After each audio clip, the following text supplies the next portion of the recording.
Welcome to Releasing Trauma, a Survivor's Podcast. I am your host, Tracy Osborne. I am a survivor of emotional bullying, rape, sexual assault, domestic abuse, and grief. After losing my husband in 2019, I set off on a new adventure to help other women release their trauma and create a life they can cherish.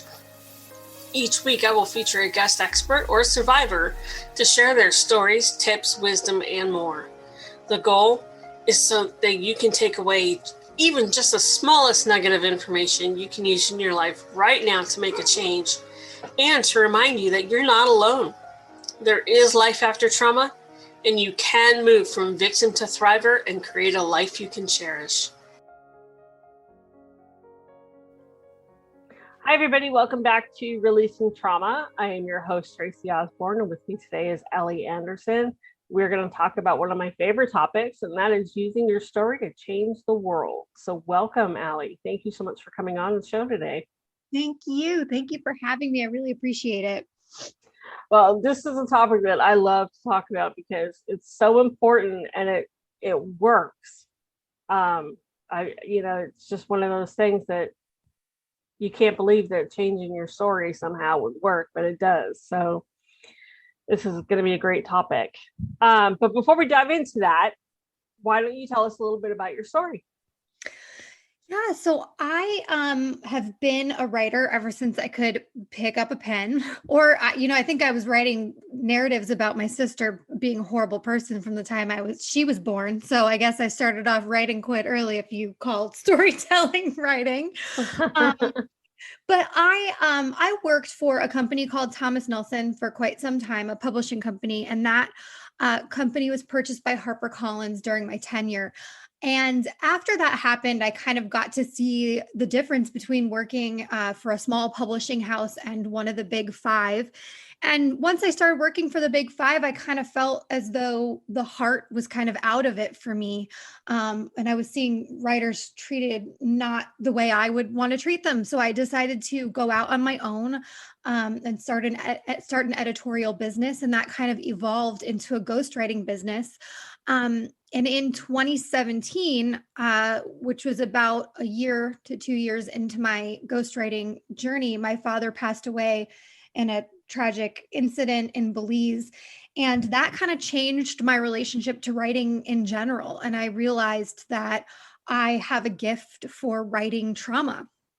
So I took the bold move to flip my entire business to only servicing those who are journeying through grief and processing trauma.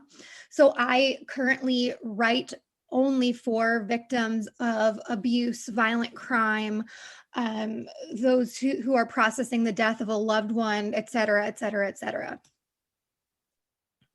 Wow.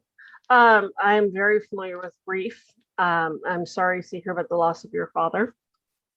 Thank you. That's not one that we get over, especially for daddy's girls, and I am a daddy's girl and lost mine in 2008, so I get it. How did you come about learning that we can rewrite our stories and it changes not necessarily the world, but our world? So my first client following my dad's death happened to be somebody who was very high up at a very well-known company. And he was processing the death of his husband, and he witnessed this death. It was really violent and gruesome.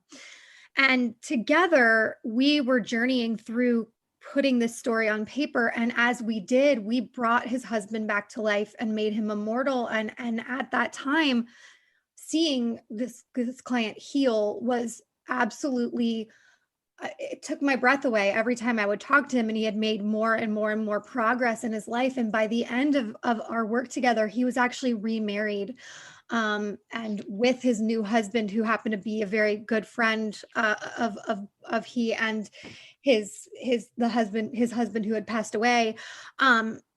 Together they scattered his ashes. And I think just seeing that, having that one experience made me realize that I could use my gifts to help people use their own experience with grief and trauma to change the world.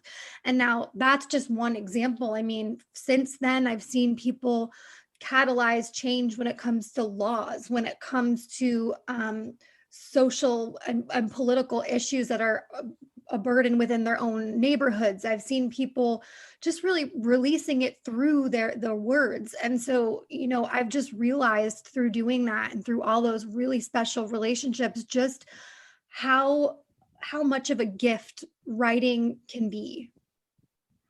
It absolutely is so healing. One of the things that I talk about quite a lot is journaling, and how healing journaling can be, because you can just get everything out of your head, out of your heart, and onto paper. And it's really cathartic. Mm-hmm. Absolutely. And I'll tell you, a lot of my clients, especially those who are have taken some time to come around to the idea of writing a book, those journals come in, they're invaluable, to have just kind of like a footprint of those first few days, months, the first years of journeying through whatever it is that they're journeying through is just, it's such an incredible thing to have at your fingertips when you're writing the narrative. Absolutely. I know I'm working on a couple books right now myself, and I keep going back to my notes and the stuff that I've written, trying to make sense of it all. And but yeah, it has been incredibly helpful with, oh yeah, that's right, I forgot about that, I forgot I went through that, or I forgot I felt that way, or Mm-hmm. but how do we, when we change our stories, it changes us.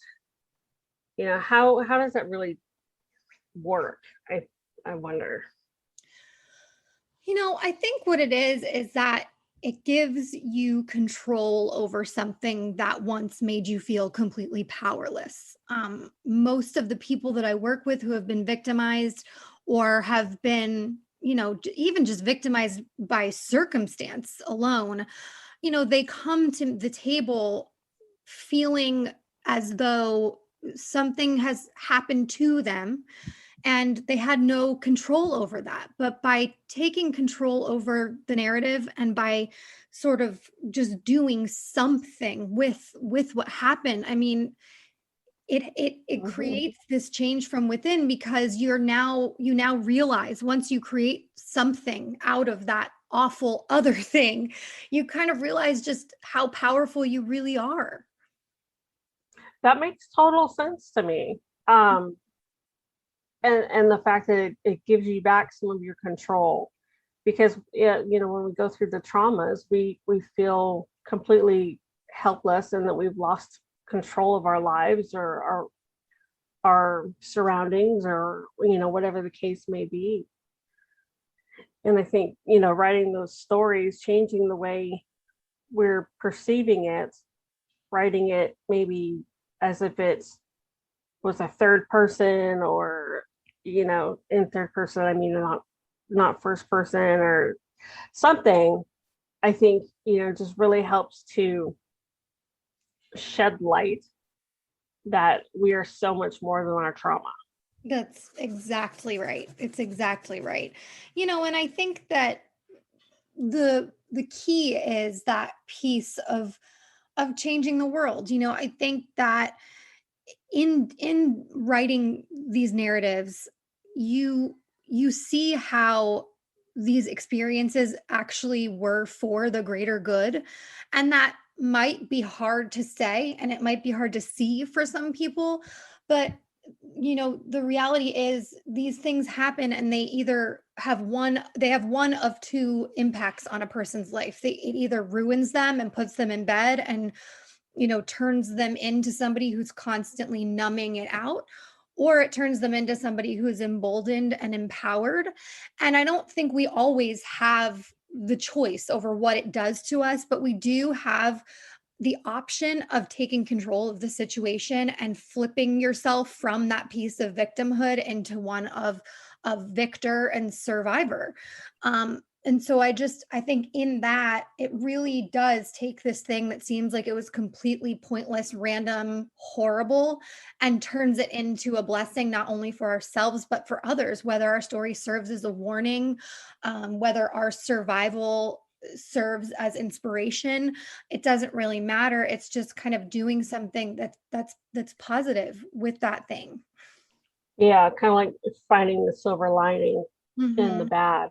Mm-hmm. Um, and that can be really hard, especially, for those like who've gone through domestic abuse or sexual assault, or, maybe a horrific car accident, or, something like that.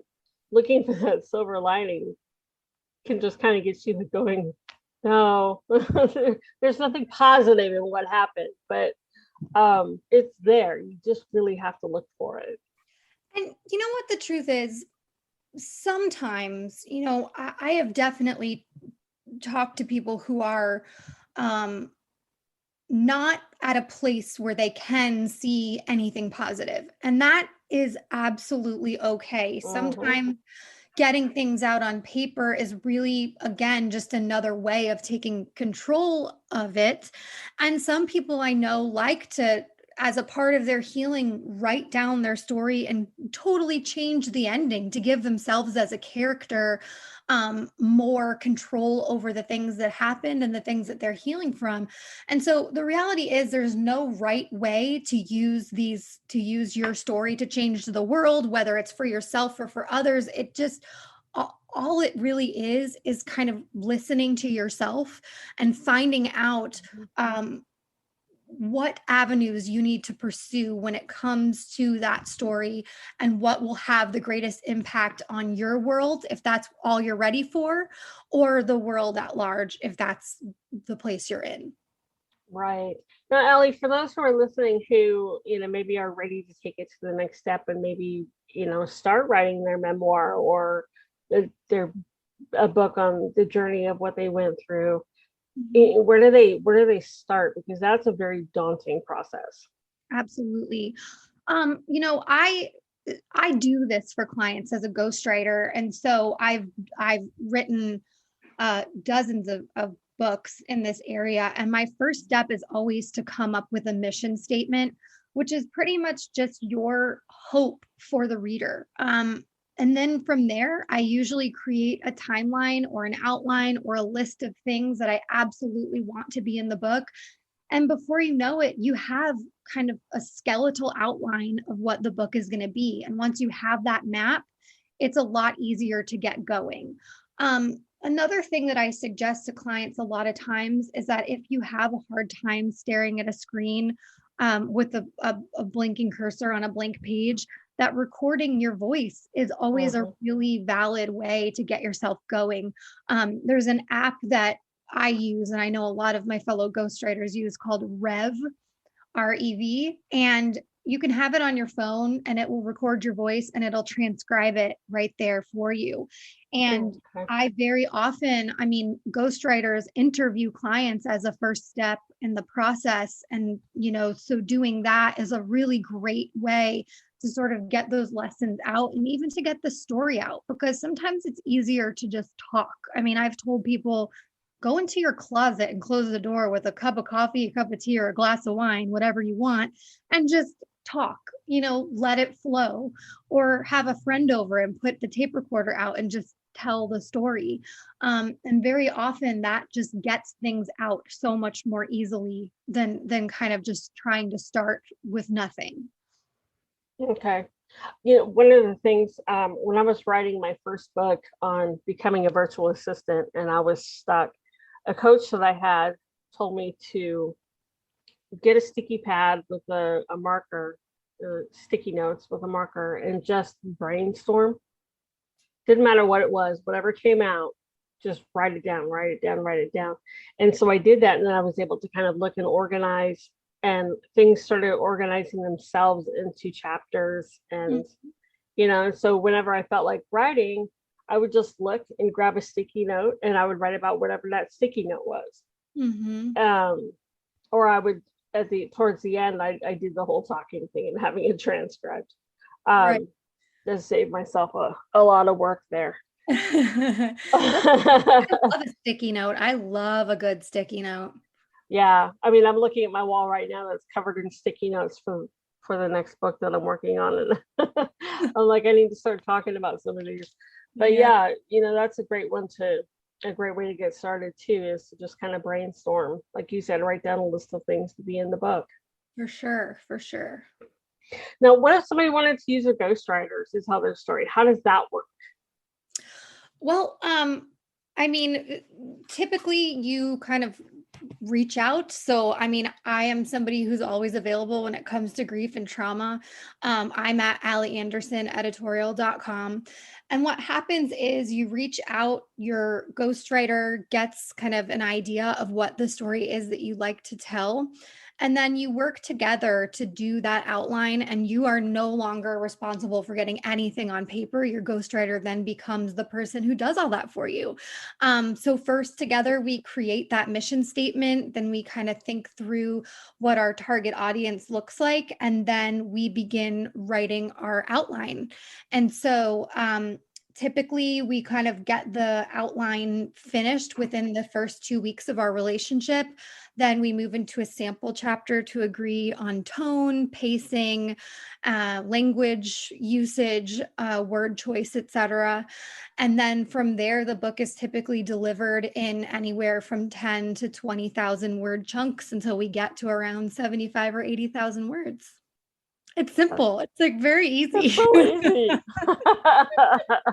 Don't you hate hearing that as an author It's who so like easy. lays No, away and you're like 80,000 words. No, that's so easy.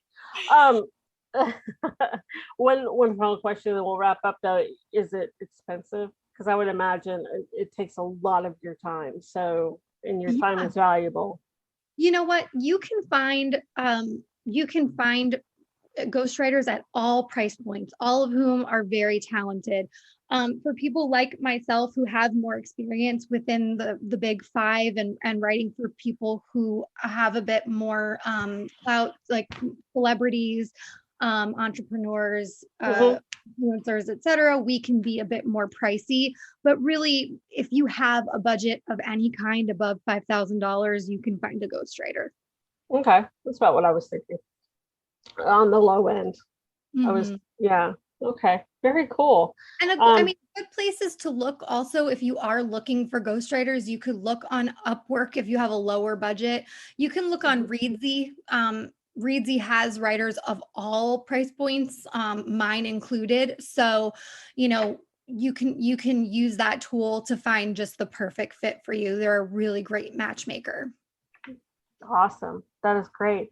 Alee, thank you so much for coming on the show and talking with us today. This has been fantastic. Yes, thank you so much. I really appreciate you and everything you're doing. And listeners, we'll have all of Alee's contact information down in the show notes. Just like always, head over to releasingtraumapodcast.com, pull up Alee's show, and all her contact information will be down there for you. So thank you again for coming on the show. Thank you, listeners, for tuning in. We'll talk to you on the next show.